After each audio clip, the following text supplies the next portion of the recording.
What is a dirty little secret about an industry that you have worked in that people outside the industry really should know? When an app pops up with a "Do you like this app?" thing, the yes button goes to the App Store for a review.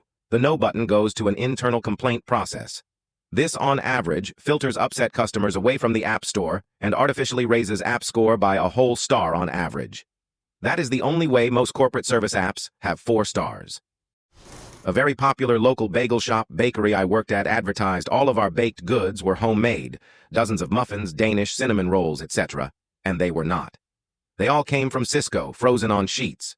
Many customers would rave about the baked goods, saying they were the best they've had. God bless them. If you're ever buying bulk gravel, sand-crushed stone from a local pit quarry that has scales to weigh the amount of product you're getting fucked because you're paying for water. Most of these quarries spray the living fuck out of their stockpiles before during operation to make the material heavier in the truck. Never buy by the ton, always buy aggregate by the cubic yard. It's a measure of volume, not weight. There is a lot of money spent every year that decides where specific items are placed on grocery store shelves.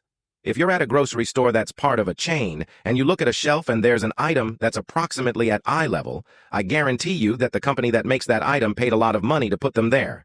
There's lots of weird psychological tricks that go on in terms of how stores are laid out.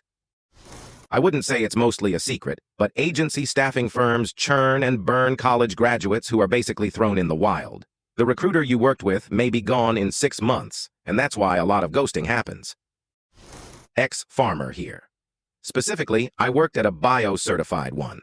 Since there were no pesticides or herbicides used, every snail, every bug, every mouse had to be killed manually or by having a lot of their natural predators around, i.e., cats.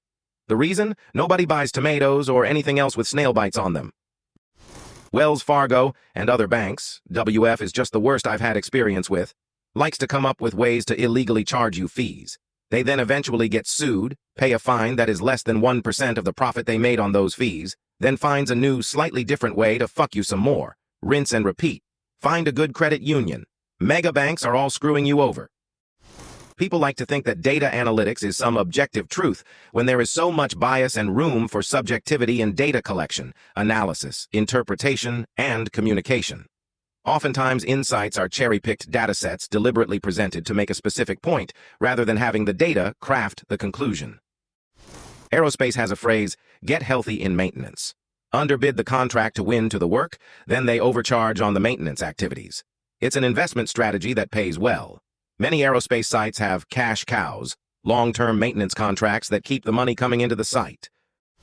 Hotels don't change the comforter on the beds in between guests unless there's a noticeable stain on it. If the pillows are placed on a chair instead of on the bed at checkout, housekeeping assumes they weren't used and puts them back on the bed without changing the pillowcases. All of this is due to cutting corners in housekeeping because the keepers are under strict timers for each room, and they have an insane amount of rooms to do every day.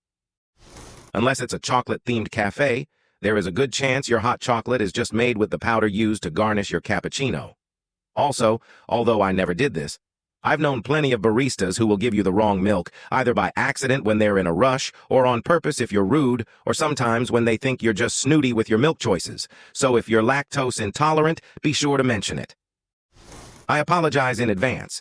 Do you ever set your groceries in the fold-back child seat of your grocery cart? Between children with leaky poop diapers, vomit, the dirty shoes when children stand up, and the small pets that are often placed there, you probably should stop doing that. The carts are not cleaned daily, not even close. They are sanitized by professional steam cleaners once a month. Once a month. That's the frequency the health department requires. You're welcome.